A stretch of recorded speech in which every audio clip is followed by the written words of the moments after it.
अस्सलामुअलैकुम दोस्तों, शहद की मक्खियाँ जो शहद इकट्ठा करती हैं, बनाती हैं हमारे लिए, उसका सारा जो होता है वो सारा शहद नहीं होता, बल्कि उसका एक तिहाई हिस्सा शहद बनता है। तकरीबन 1 पाउंड शहद बनाने के लिए 1 पाउंड शहद बनाने के लिए शहद की मक्खियाँ 20,000 फूलों का रस हासिल करती हैं और इसके लिए उन्हें 30,000 उड़ानें करनी पड़ती हैं। 30,000 वो उड़ानें करती हैं, फिर जाके ये प्रोसेस अमल में होता है और उसके लिए वो 50,000 मील का सफ़र करती हैं। 50,000 मील का सफ़र करने के बाद वो फिर शहद बनाने का अगला मराहल शुरू होता है, जिसे मनसूबाबंदी हम कह सकते हैं। दोस्तों, सबसे पहले जो बनता है वो एक रकीक किस्म का पानी बनता है। जब रकीक किस्म का पानी बन जाता है तो शहद की मक्खियाँ अपनी परों से उसे पंखे की तरह हवा देती हैं। जब वो हवा देती हैं तो वो रकीक जो पानी है, फाजिल पानी होता है, वो उड़ जाता है। उसके बाद एक मीठा स्याल पानी रह जाता है जो मक्खियाँ चूस लेती हैं और अल्लाह ने शहद की मक्खियों के मुंह में ऐसे खदूद पैदा किए हैं, जब वो चूसती हैं तो वो मुंह के अंदर ही शहद बनाती हैं। उनको चूसने के बाद वो मुंह के अंदर शहद बनाती हैं जो मीठा होता है। शहद बनाने के बाद वो ख़ास किस्म का जो उनका छत्ता बना होता है, उसके अंदर सुराख बने होते हैं, उसके अंदर वो अपना शहद जो है वो निकालती जाती हैं और उसको फिल करती जाती है, बंद कर जाती हैं। जो ये शहद का छत्ता बना होता है, जिसे हम डब्बी भी कह सकते हैं, जिसको बोतल भी कह सकते हैं, उसमें वो बंद करती हैं। वो ख़ास किस्म की कारीगरी के ज़रिए बनते हैं।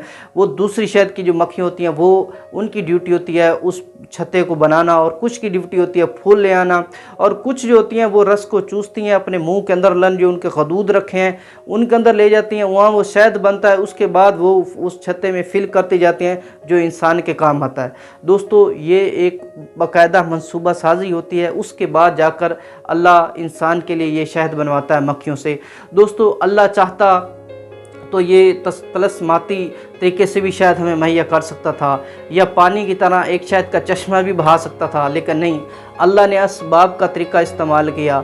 अल्लाह ने एक असबाब का तरीका इस्तेमाल किया और इंसान को बताया कि तुमने ज़िंदगी में अगर कामयाब होना है, अगर ज़िंदगी गुजारनी है, तो अल्लाह की ज़मीन पर अल्लाह के निज़ाम के मुताबिक जो खुदा ने चीज़ें असबाब दिए हैं उसको इस्तेमाल करोगे, मनसूबा साजी करोगे, तो मैं तुम्हें कामयाबी दूंगा। और इतनी बड़ी एग्जाम्पल एक छोटी सी शहद की मक्खी ने अल्लाह ने हमारे सामने दे दी कि एक शहद की मक्खी कितनी स्ट्रगल करती है शहद बनाने के लिए।